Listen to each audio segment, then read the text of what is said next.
آج ہم بات کرتے ہیں ماؤں سے متعلق۔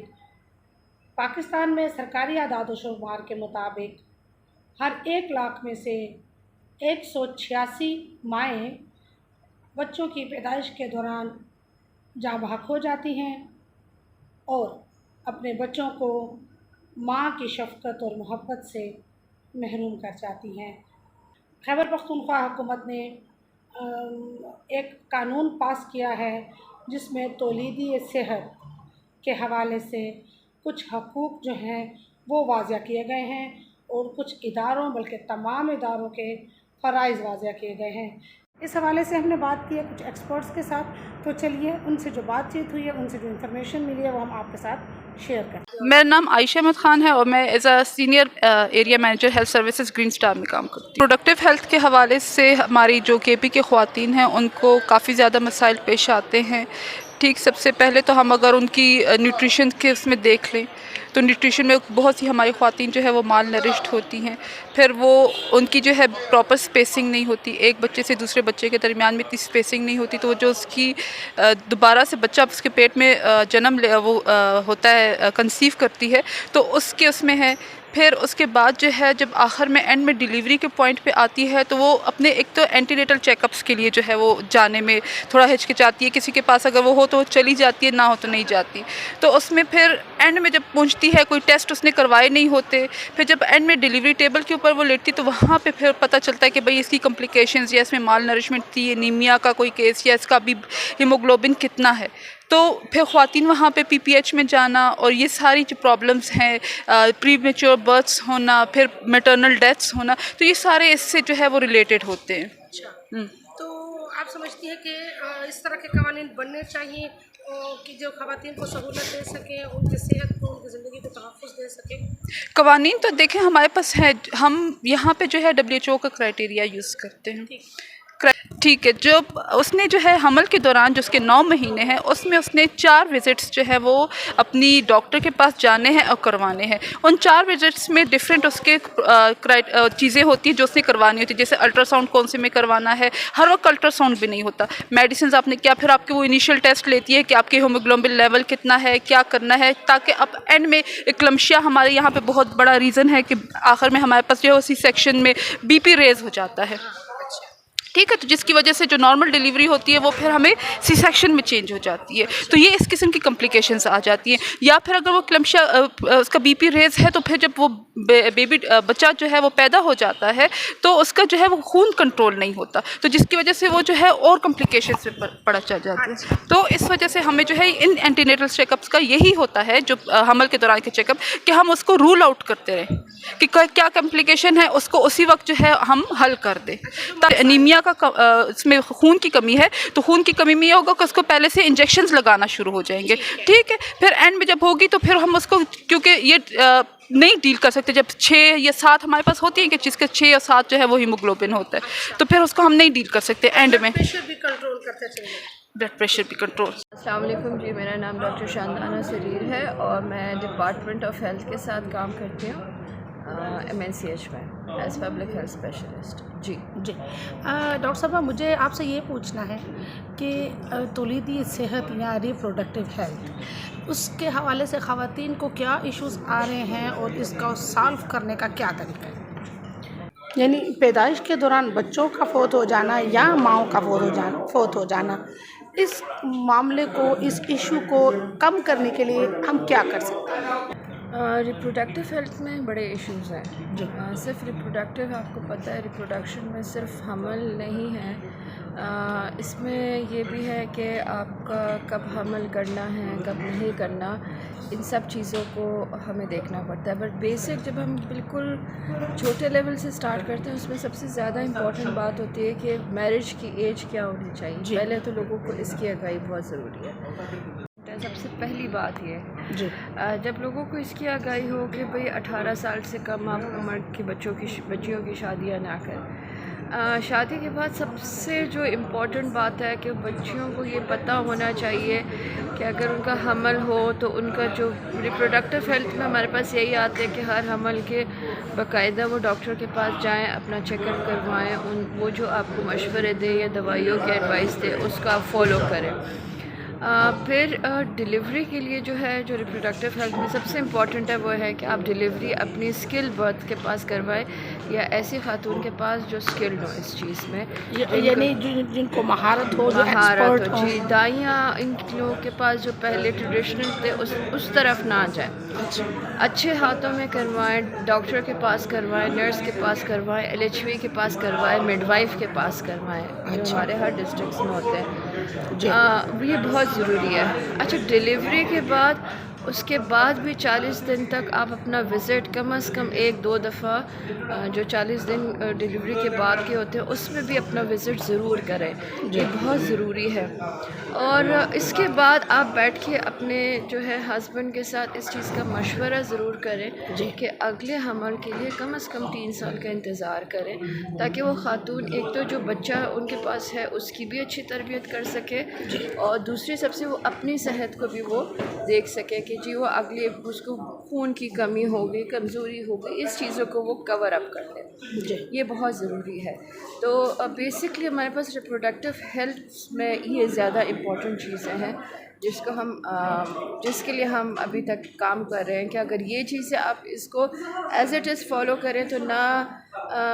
جو وہ خواتین حمل کے دوران ان کی موت جو واقع ہو جاتی ہے وہ بھی یہ چیزیں اس چیز سے کنٹرول ہو سکتی ہیں. تولیدی صحت حقوق کے حوالے سے اس کی ضرورت کیوں پیش آئی اور اس سے خواتین کو کیا فائدہ ہو سکتا ہے؟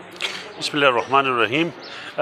بنیادی طور پر تو ہر انسان کے حقوق ہوتے ہیں،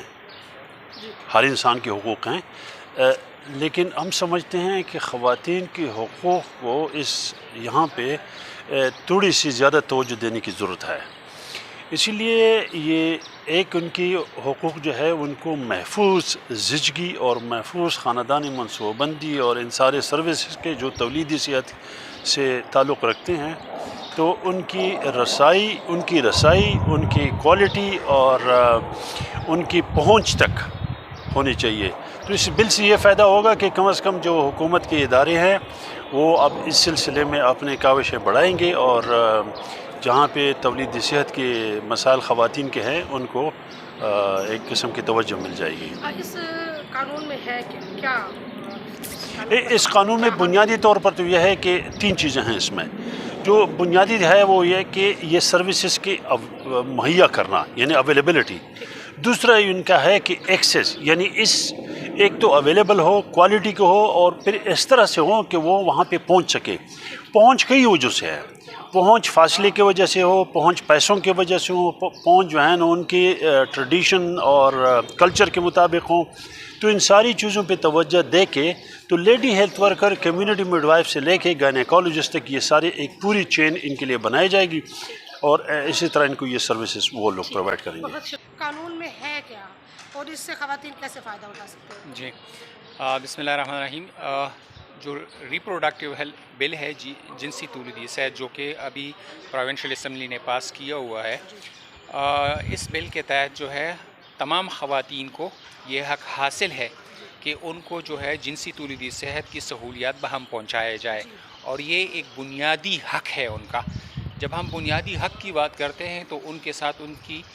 حق کے ساتھ یہ بھی اس کا حق ہے کہ ان کو جو ہے یہ ایک پرائیویسی کے تحت، ایک کانفیڈینشیلٹی کے تحت، یعنی رازداری کے تحت جو ہے ان کو یہ سہولیات پہنچایا جائے. جب ہم اس کی پاس ہونے کی بات کرتے ہیں تو ٹھیک ہے، قانون تو بن گئی، ابھی اس وقت جو ہے اس کے بزنس رولز نہیں بنے. کیسے ہوگا، ڈسٹرکٹ لیول پہ کیسے انشور ہوگا، پھر یہ سیٹ اپ جو ہے سسٹم اسٹرینتھننگ جو ہے سسٹم کو مضبوط کرنے کے لیے اس بل کی امپلیمنٹیشنز جو ہے وہ کیسے ہوگی. تو ابھی اس پہ کام باقی ہے. کم ٹائم کا جو ہے وقفہ ہے، اور پھر اس کے بعد جو ہے جو لانگ ٹرم کا ہے، جو لمبے عرصے کے لیے ایک وقفہ ہے. تو یہ ان کے مطابق ہے کہ ان کی اگر فرض کرو کب وہ پلاننگ کی، جو ہم پلاننگ کی بات کر رہے ہیں، منصوبہ سازی کی بات کر رہے ہیں، تو اس منصوبے کے تحت جو ہے وہ اپنے لیے جو جنسی تولیدی صحت کی وہ ہے کیا کہتے ہیں اس کو پسندیدگی سے وہ اپنا کام کر سکتے ہیں. اور گورنمنٹ کی یہ ڈیوٹی ہے کہ وہ یہی سہولیات ہر ایک سروس ڈیلیوری پوائنٹ یعنی ہر ایک سینٹر پہ اویلیبل کر دے. یہ صحت حق کا بل ہے، اس کی ضرورت کیوں محسوس ہوئی؟ یہ تقریباً آج سے اگر ہم دیکھیں تو 65 سال پہلے یونائٹڈ نیشن لیول پہ ایک بل پاس ہوا تھا جس میں آیا تھا کہ فیملی پلاننگ یہ انسانی حقوق کے اندر سے نکلتا ہے، اور تمام دنیا میں پھر اس پر ڈفرینٹ پالیسیز بنی، وہاں پہ لیجسلیشن ہوئی، قانون آئے۔ پاکستان میں ہم اس پہ کافی ٹائم سے بات کر رہے تھے کہ اگر گورنمنٹ نے اس کو سائن کیا ہوا ہے، آج سے 60 سال پہلے اگر ہم نے اس بل کو سائن کیا تھا کہ family planning is from with in human right, تو یہ بہت ضروری تھا کہ گورنمنٹ اس کو ریکگنائز کرے کہ جو تولیدی صحت ہے یہ ہر عورت، ہر مرد کا حق ہے۔ اور جب ہم کہتے ہیں یہ ہر مرد اور ہر عورت کا حق ہے، اس کا مطلب ہے کہ جتنے بھی گورنمنٹ کے ہاسپٹلز بنیں گے، جتنے بھی کلینکس بنیں گے، ان کے اندر ان کو لازمی طور سے وہ سروسز دینی ہوں گی جو انشور کریں کہ عورتوں کی تولیدی صحت اور مردوں کی تولیدی صحت کے حوالے سے ان کو تمام سروسز مہیا ہوں گی۔ ٹھیک ہے، اور ہمارے سننے والوں کے آگاہی کے لیے تولیدی صحت سے مراد کیا ہے، آسان الفاظ میں جو وہ سمجھ پائیں؟ اس میں اگر آپ دیکھیں تو جو بچہ پیدا کرنے کی صلاحیت ہے اس سے متعلق جو صحت ہے اس کو تولیدی صحت کہتے ہیں۔ بعض اوقات لوگوں کا خیال ہوتا ہے کہ جب فیملی پلاننگ والے بات کر رہے ہیں تو یہ شاید اس حوالے سے بات کر رہے ہیں کہ بچے کم ہوں یا بچے کتنے ہوں، لیکن اگر کسی کپل کے بچے نہیں ہیں وہ بھی ان کے کلائنٹ ہیں، کیونکہ جو چاہتے ہیں کہ اپنی فیملی کو شیپ کریں وہ بھی ان کلینکس میں آ سکتے ہیں اور ان کو پوری آگاہی دی جائے گی کہ مسئلہ کیا ہے، ایشو کیا ہے، اور کس طریقے سے وہ ایک ہیپی فیملی کی طرف جا سکتے ہیں۔ ٹھیک ہے، اور اس جو بل ہو گیا ہے، جو قانون بن گیا، اس سے خواتین کو یا مردوں کو کیا فائدہ حاصل ہوگا؟ اس سے ان کو سب سے بڑا فائدہ تو یہ ہوگا کہ جب وہ کسی بھی ہیلتھ فیسلٹی میں جائیں گے تو وہاں پر ان کو فیملی پلاننگ کی سروسز ملیں گی، وہاں پر ان کو ریپروڈکٹیو ہیلتھ کی سروسز ملیں گی، کیونکہ ہم بار بار کہتے ہیں اس کو یونیورسل ایکسیس بھی کہتے ہیں کہ ہر بندہ جب کسی سروس کلینک میں جائے، چاہے وہ BHU ہو، چاہے وہ RSC ہو، چاہے فیملی ویلفیئر سینٹر ہو، وہاں پر ان کو تولیدی صحت کی پوری انفارمیشن، اور جب ہم کہتے ہیں کہ سروس میں انفارمیشن بھی شامل ہوتی ہے، اس کا مطلب ہے وہاں پہ کاؤنسلر ہونے چاہیے، وہاں پہ ٹرینڈ لوگ ہونے چاہیے جو ان کو ہر حوالے سے پوری پیکیج دے سکیں، تو یہ فائدہ لوگوں کو ہوگا کہ government will be obliged to provide all the services. جی، میرا نام محمد بلال ہے اور family planning association of Pakistan میں پروگرام مینیجر ہوں، ہیڈ آفس لاہور میں ہوتا ہوں۔ بنیادی طور پہ جو ریپروڈکٹیو ہیلتھ رائٹس کا بل ہے، یہ پاکستان میں نیشنل پالیسی جو 2010 کی بنی ہوئی ہے اس کی، اور پھر خیبر پختونخوا میں جو 2015 میں KP پاپولیشن پالیسی بنی ہوئی ہے، یہ اس سے ڈریون ہے۔ قانون یہ ہے کہ ماں اور باپ دونوں کو فیصلہ کرنا ہے کہ ان کے کتنے بچے ہوں گے، اور یہ قانون ان کو جو ہے یہ بااختیار بناتا ہے۔ تو اب اس میں جو اصل بات ہے وہ یہ ہے کہ جو خاتون ہے اس کی صحت کو دیکھتے ہوئے اور اس مالی حالات کو دیکھتے ہوئے اس کو فیصلہ جو ہے اس کا حق ہونا چاہیے، ساتھ میں جو ہے جو مرد ہے وہ بھی فیصلہ کرے، لیکن دونوں کی میوچل کنسنسس سے یہ بات چلے گی، اور اس کے بعد جو ہے نا یہ اپنے اس فیملی کو لے کر آگے بڑھ سکتے ہیں۔ ٹھیک ہے، کہ جو لائف سکل بیسڈ ایجوکیشن ہے اس کو جو ہے اس میں پروموٹ کرنے کی بات کی گئی ہے۔ ایکشن پلان بنایا گیا ہے، طریقہ کار وضع کیا گیا ہے، طریقہ کار بالکل وضع کیا گیا ہے کہ کس ڈپارٹمنٹ نے کیا کام کرنا ہے، اس کی مانیٹرنگ کیسے کرنی ہے، اس کی رپورٹنگ کیسے کرنی ہے، اور یہ جو جتنے بھی ہمارے عوامل ہیں جو تمام ریپروڈکٹیو ہیلتھ ایشوز کے اوپر یا چیلنجز کے اوپر جو ہے وہ اثر انداز ہو رہے ہیں، ان کو ہم نے کرٹیل کیسے کرنا ہے، ان کو کم کیسے کرنا ہے۔ میرا نام سہیل کاکا خیل ہے اور میں رہنمائی KP میں ایز اے پروگرام مینیجر کام کرتا ہوں۔ ہمارے معاشرتی رویے تو مختلف ہیں، تو اس فیصلے سے یا اس بات کی آگاہی سے لوگوں کو شعور آ جائے تو اس سے کیا فائدہ ہوگا؟ جی، ہم نے جو پریکٹیکل میں ہم کام کرتے ہیں نا، یہ ریپروڈکٹیو ہیلتھ اور ہاسپٹلز میں، اس میں ایسے خواتین آ جاتے ہیں کہ ان کے 8 9 بچہ ہوتا ہے، ان کی فزیکل جو ہے نا ویکنیسز اتنی زیادہ ہوتی ہے کہ اس کو ہونا ہی نہیں چاہیے تھا کہ جی وہ کنسیو کرے پریگننسی یا اس طرح کے، لیکن اس کے باوجود جو ہے نا جب ہم ان سے پوچھتے ہیں تو وہ یہی کہتے ہیں کہ جی یہ میرے شوہر کی ڈیمانڈ ہے، یا وہ چاہتے ہیں کہ جی میرے بچے زیادہ ہو، مرد جو ہے نا میرے لڑکے میرے ہو۔ تو میرے خیال میں یہ اختیار جو ہے نا ان کو دینا چاہیے، تاکہ ان کو پتہ ہوتا ہے کہ جی یہ میں کتنے بچے پیدا کر سکتا ہوں، کتنے نہیں پیدا کر سکتا ہوں۔ تو یہ اختیار ہونے کے بعد ہی وہ امپاور ہوں گے، وہ ان کا کوئی سیاہ ہوگا اس پروسیس میں۔ تو میرے خیال میں ریپروڈکٹیو ہیلتھ میں کے پروسیس میں یہ بہت ضروری ہے کہ عورت کو بااختیار بنایا جائے، اور ان کے ساتھ جو ہے نا اس کے مشورے کے لیے جو ہے نا اس کا شوہر کو سیکنڈری مانا جائے۔ ٹھیک، میں مل جل کر یہ سارے فیصلے کرنا چاہیے۔ ٹھیک، بہت شکریہ۔